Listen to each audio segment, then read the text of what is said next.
Hare Krishna, Hari ball, Radhe Radhe. Welcome to religion of সনাতন channel. তো আমরা কি বলি? আমরা বলতেছি হরে কৃষ্ণ কৃষ্ণ কৃষ্ণ হরে হরে, হরে রাম রাম রাম হরে হরে। মহামন্ত্র, যেটা গৌরাঙ্গ মহাপ্রভু কলিহত জীবদের জন্য দিয়ে গেছে। এটা হচ্ছে মুক্তির পথ কলিযুগের মানুষের। তো এই যে মন্ত্রটা আমরা বলি, এই মন্ত্রের অর্থটা কি আমরা জানি? এই মন্ত্রের অর্থটা কি আমরা জানি?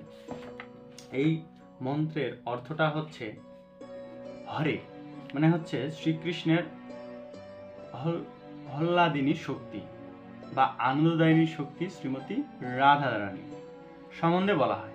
এই হরে বা হে ভগবানের আনন্দময়ী শক্তি রাধা রানী, এবং কৃষ্ণ হচ্ছে কি সর্বাকর্ষক, হে সর্বাকর্ষক পরমেশ্বর ভগবান, এবং রাম হচ্ছে ভক্তদের আনন্দ বর্ধনকারী ভগবান।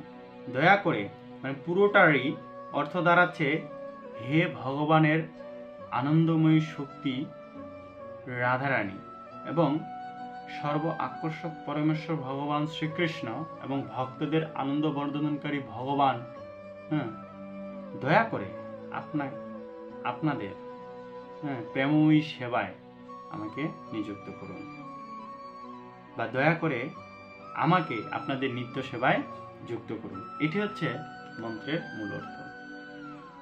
হরে কৃষ্ণ। আপনারা যদি না জেনে থাকেন অবশ্যই যে জানে না তার সাথে শেয়ার করি যে হরে কৃষ্ণ মহামন্ত্র এর অর্থ। হরে কৃষ্ণ।